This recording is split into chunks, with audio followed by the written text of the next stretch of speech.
Hi, welcome to Shadows from the Tree, the podcast that invites you to explore the curious world of dark genealogy, uncovering secrets, scandals, crimes, and other darker events that shape family trees. Whether you're a seasoned genealogist, just beginning to explore your family history, a history buff, or even a crime junkie, we offer something to everyone. Join us, your host, Danielle and Michelle.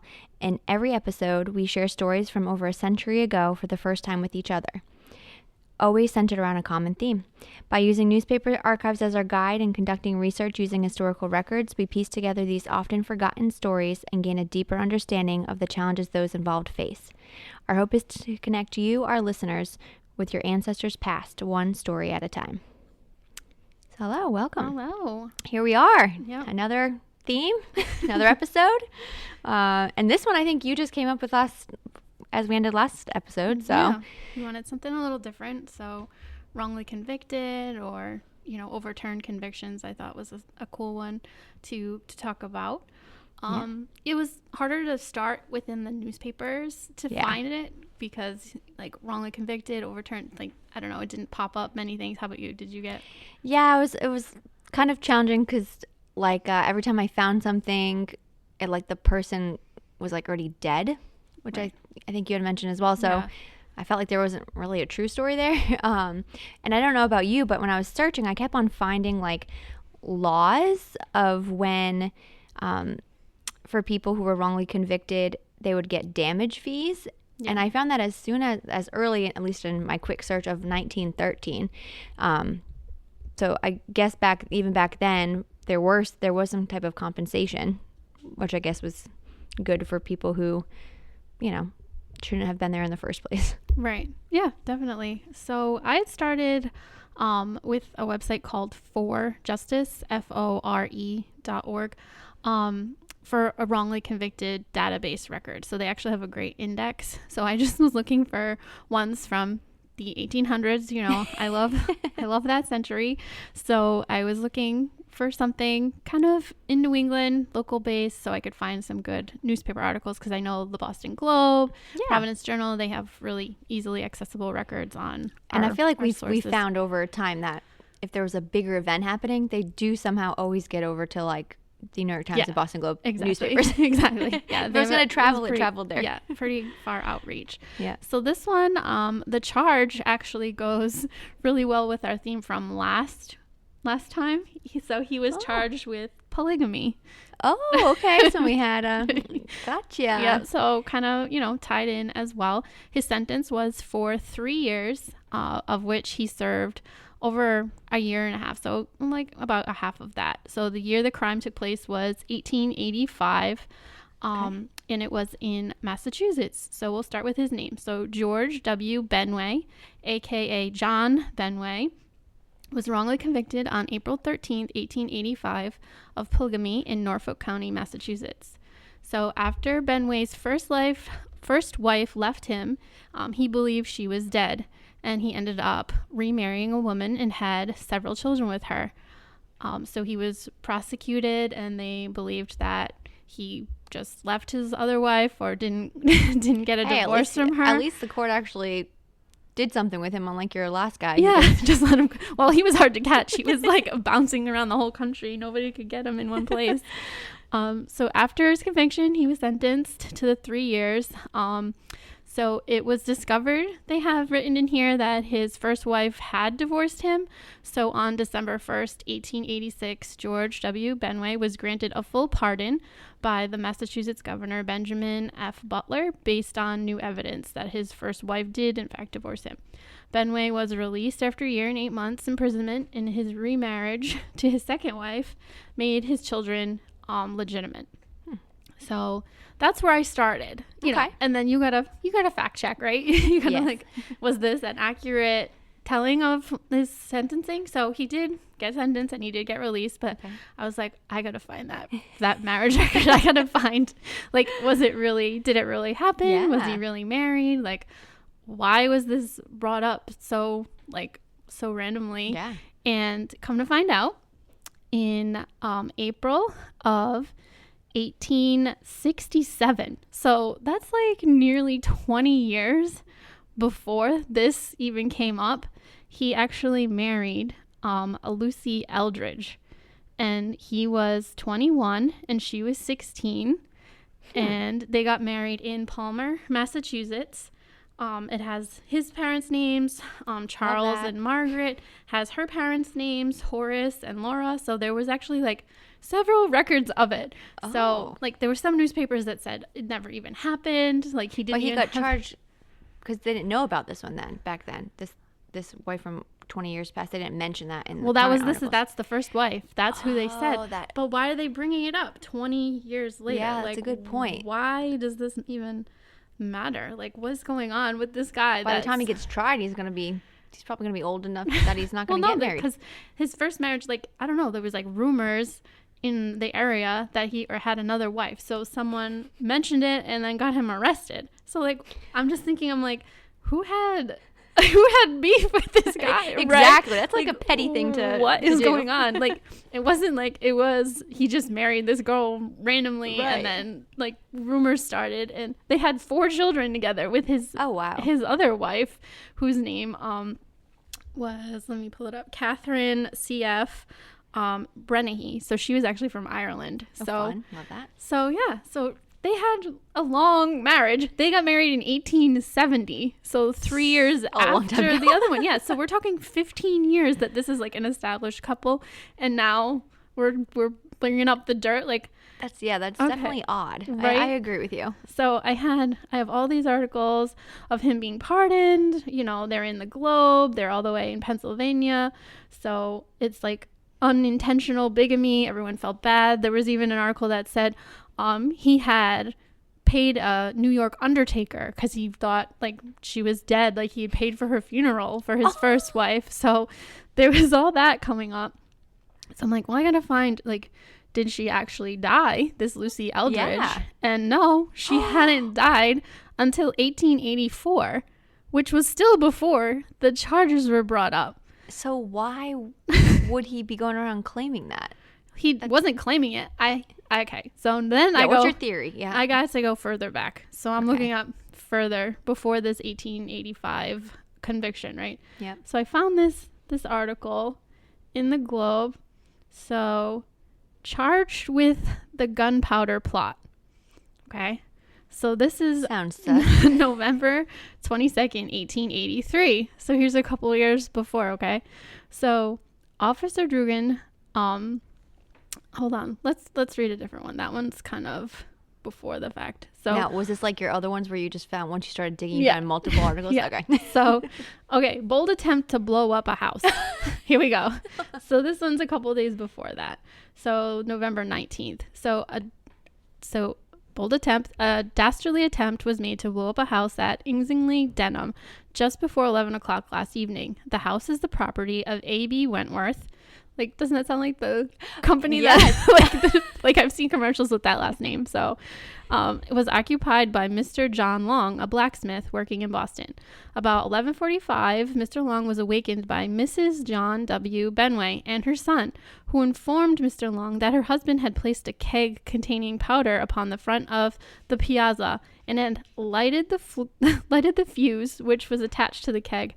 Mr. Long hastened from the house, but was afraid to go near the powder because the fuse was now short. Soon after, there was a terrible explosion, which shattered all the windows and did considerable damage. But unfortunately, the powder was not contained sufficiently, so there was, less been bigger, right? Yeah, less damage than the miscreant had intended. The cause is ascribed to the fact that Benway had been drinking hard that night. Always.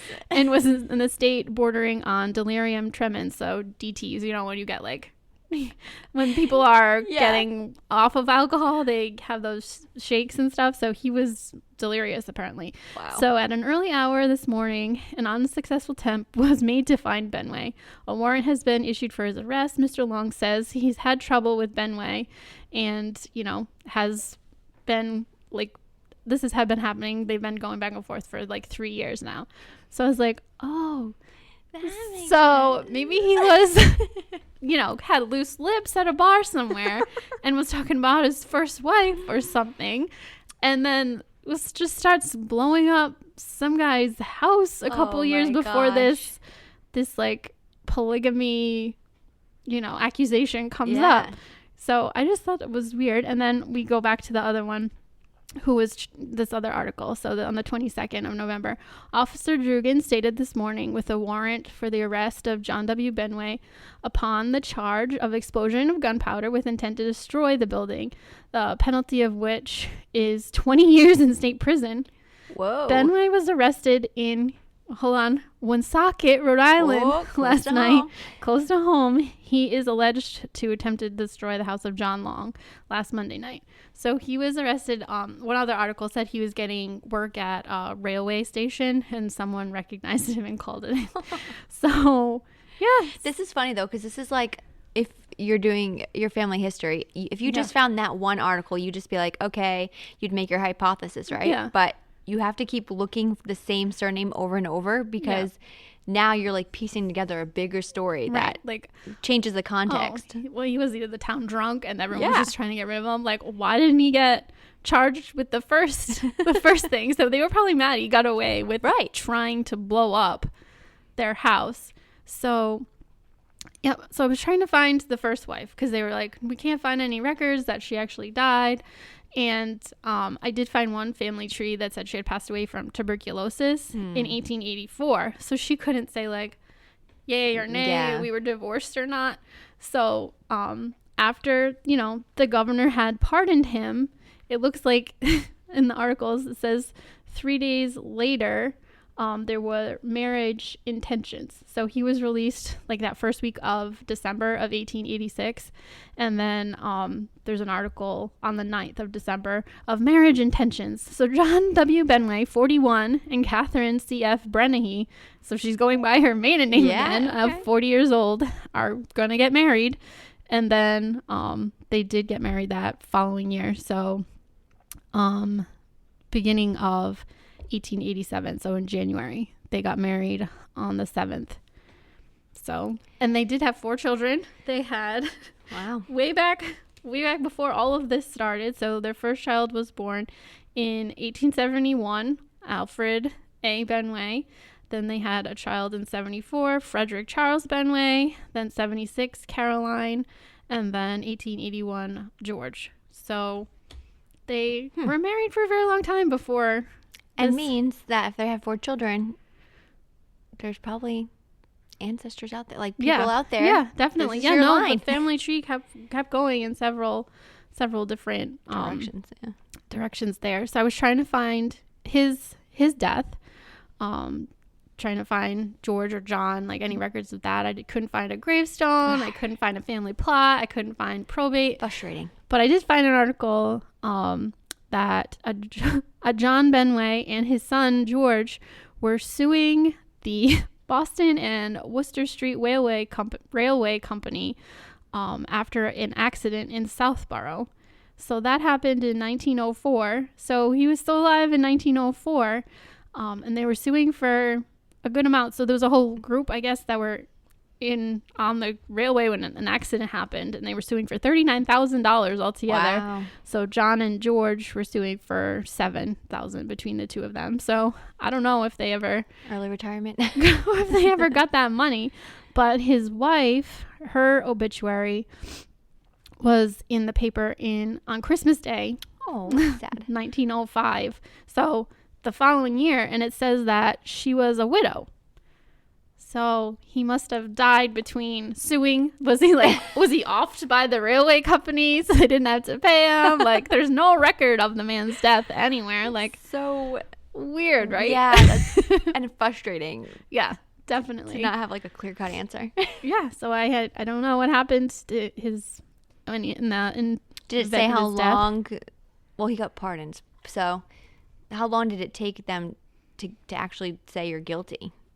Oh, like, was it a long trial? I can't imagine that it was super long. I don't think so. I think his charges were in like March of 85, and he was convicted in April. So that was really quick. It wasn't a drawn out trial. He probably didn't have a strong defense. Yeah, I can but imagine. It was all circumstantial. Like, it's like, did they have the record of his first? Because I found the record of his first. It's funny. Marriage. Like, what do you think? Like, how do you think people back then, like in that century looked for records. Like here we are just at our computer, right? Just typing. Like, were they walking to the town hall and did they have like a vault back then or a book? You know, I'm obviously they had the books because we see them. Yeah, they had a town clerk, I'm sure. But it probably took a lot they more had to time. Get in their cart, their horse and buggy, go all the way to Palmer to interview everybody. Yeah, I don't even know how far is Palmer from Boston. Yeah, I haven't heard of Palmer. Yeah, you said Dedham, right? Definitely heard of Dedham. Yeah, so yeah, which is pretty interesting. So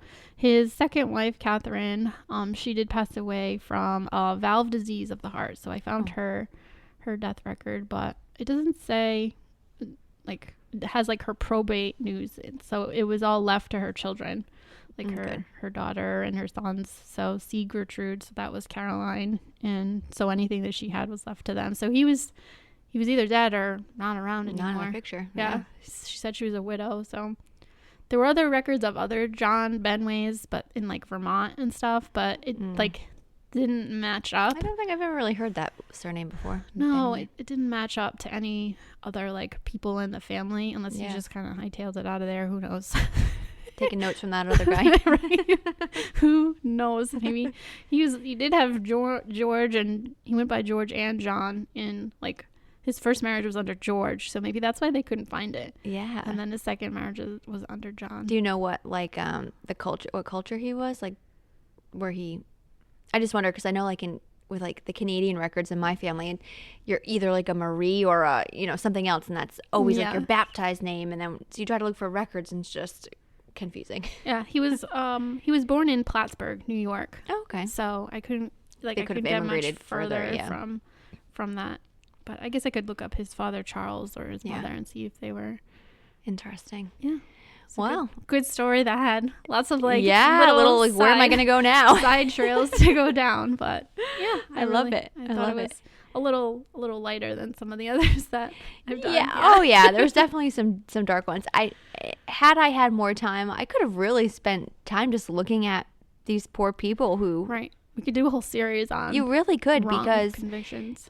It's just really sad, and I was trying to look for like a really, really big case personally. Yeah.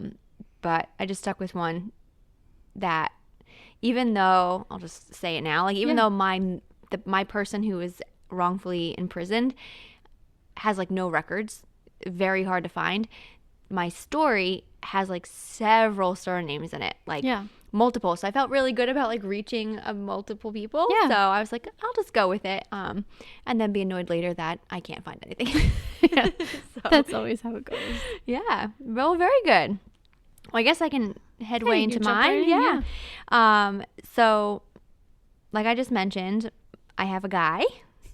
And I'm going to kind of get into the story first of what happened before, and then I'll bring him in. So on the night of August 9th, 1894, a train on the Rock Island Railroad was making its way across a bridge near Lincoln, Nebraska.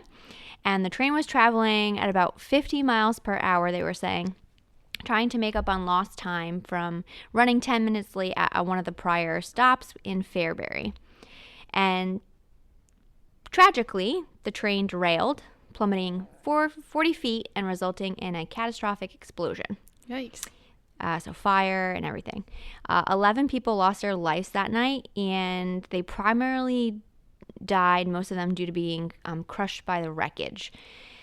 So just not sad, right? Depressing. Horrific. Yeah. And I have a list, and I'm like I just mentioned, like reaching a lot of people. Right. Listen up, because here are the names of the 11 people that unfortunately did not make it in that wreck. So we had Ike Depew, who was the engineer. He was from Council Bluffs. There was C.D. Stannard. He was the conductor and from St. Joseph. There was William Craig, who was a fireman, also Council Bluffs. There was Dr. C.H. Pinney from Council Bluffs. J.D. Matthews, a commercial man from Omaha. Harry Morse from Kansas City. W.H. Hamble, a lawyer from Fairbury, Nebraska. John Munger, a grain dealer from Omaha. H.R. Peters, a merchant in Council Bluffs. And E.H. Zernick, a lawyer from Lincoln, Nebraska. And then last, there was Andrew Hansen, a farmer from the McPherson County in Nebraska. So, I mean, we're talking losing people who had really great careers and, you know, just honorable members of society. Yeah. Yep. So, very unfortunate that they lost that many people. And really, it was considered at that time like the largest mass murder in a sense of that time period in that place. So, the aftermath of the wreck was very chaotic. There was a person by the name of W.M. Saxton, who was the son of a nearby farmer who rushed to get help, while survivors like Cole J.C. Bills and Harry Footy worked to really rescue the people who were trapped. And it was even a note that, and I said Footy, it should be foot, sorry. He actually, oddly enough, broke his leg and foot, but was still trying to rescue the people. Sometimes the adrenaline, like the moms who can lift the exactly the cars, you just power through. Yeah, because like there was it was mentioned that there was like people screaming from help, like just a really probably something you did not want to witness. But that bravery led to the rescue of 15 more individuals from the rear car. And it was kind of mentioned that the railroad, this was like a big financial loss for them, estimated to be around $30,000. So that's a hit. So not only are you dealing with the sad part about the human's life being lost, but the company in itself taking a hit. Were there a lot of people on the train? Yeah, I think they said it was pretty full. So it talked about like the different parts of the train. So it only affected like the rear and then one of the main cabins. Mm-hmm. So they started the investigation and began trying to piece together what happened. And that's when they discovered signs of sabotage. Whoa. Yes. So they had like marks on the rails indicating that someone had tampered with the train, specifically a crowbar marks. And through their, I guess, interviews, they name a person named George, George Washington Davis. And they said that the witnesses they found him near the crash site with like a lantern. That's like what people kept on saying, with a lantern. So supposedly he was one of the first people on the site, even though he was saying he ran like 4 miles to get there. And I guess he did have some type of criminal past and came to Nebraska not long before this happened. And he became the prime suspect and only suspect of this whole thing.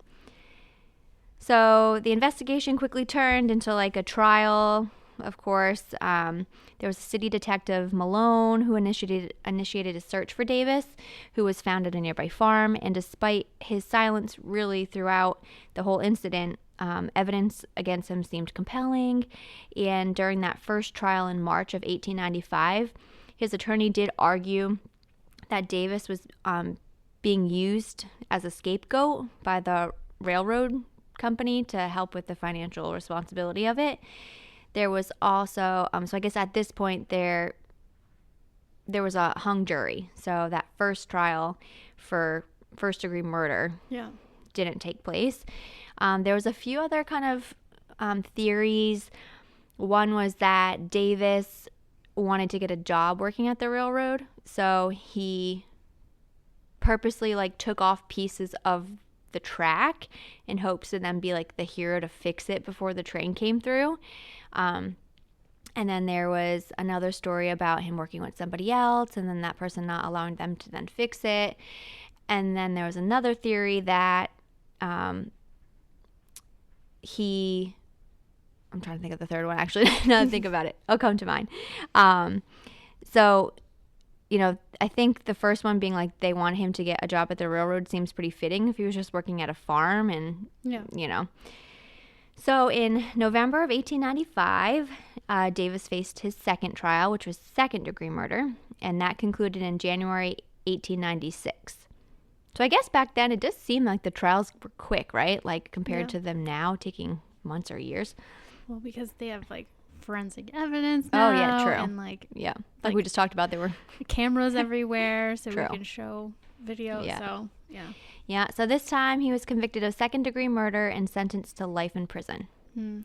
So throughout both trials, I guess Davis tried to maintain his innocence, and again, not wanting to name other people because fearing for his life or what have you. At that point, though, like, what do you get to I know, lose? your life in prison. Legally. Yeah, I agree.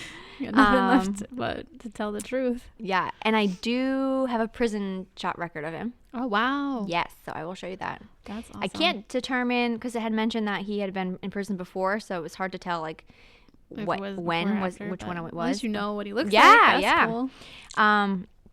So after spending nearly a decade in prison, so about 10 years, Governor John Mickey paroled Davis in 1905, expressing doubts about his guilt. And so he got released, and then unfortunately after he was released, he kind of just vanished from records. It's really leaving like so many unanswered questions about his life, right? Mm-hmm. And I think that there was an article mentioning he worked doing buttons or something, making buttons in prison, and so that he went somewhere else to go work at a button factory. Mm-hmm. But also, like, Davis is a very common last name. However, George Washington, I feel like that's pretty cool. And I was expecting at the beginning, like, oh, there's not probably many George Washington, like, just average people. Yeah. But that didn't seem to be true. So then, yeah, so basically just, the Rock Island train wreck, it remains like that haunting reminder that for the potential for injustice within the legal system. It also highlights the importance of organizations. Like, I was kind of doing a deep dive into the Innocence Project, mm-hmm. which they work to exonerate wrongfully convicted individuals and just reform the criminal justice system. And they've been around since, I believe, 1992. Yeah. And according to their webpage and their research, they estimated 2.3 to 5% of all prisoners in the U.S. are innocent. So it's a staggering number, and it just puts a focus sort of on people like George Washington Davis into perspective, especially back then, right, when they didn't have DNA and they didn't have, like you just mentioned, all those things that could really prove your innocence. Right. So. Or your guilt. Or your guilt. Yeah, exactly. True. The flip of the coin. So in more recent years, it was interesting just to learn kind of the journey of this whole Rock Island train wreck, and thanks to part of this guy named Joel Williamson. He wrote a novel called The Barrel House Boys, which draws from like historical records from the time, and he did a lot of research on this particular incident. And then in 2010, he worked to get a historical marker put in right literally at the site where the train had derailed. Oh, cool. And they had, in 2019, they celebrated the 125th anniversary of the tragedy with like a candlelight vigil. So it's pretty cool to see. Like the families of that and just like making a mark on this historical moment, right? And remembering those, the people who helped, first of all, people who unfortunately didn't make it, and then even George Davis, who was wrongfully imprisoned. It's good he wasn't, like, I looked at a lot of stories where the convicted person was hung or like true, like you didn't even get a chance to even ever have someone, like, they would, like, their convictions were overturned, but they had already suffered the cost, so it was good he got out, and I agree, and it was overturned before his life was taken. I agree. And this is the person. So I should mention he is also African American, so that played a big role in the records back then, and just the racism which unfortunately we have in this world. But here he is. That's him. So he looks. That's a really good quality picture, isn't it, for back then? Like, seriously. Yeah, kind of like camera. I know that's a really high quality. Like, some of them we've seen, it's blurry, and you can't even get it. So, wow. And what was really interesting about this this story was there's actual pictures of like the wreckage, and it kind of hauntingly, like, there's this one picture here I'm showing you where it's everyone's crowding around the site, and it mentioned that you could still see the remains of the conductor and someone else, like that's what those people were looking at. Thanks. But it's kind of crazy that this happened one night, right? August 9th. By August 10th, they had cleared away everything through a crane. Wow. And then it took 1 week and they rebuilt the tracks. Like, that's a pretty quick turnaround for resources back then.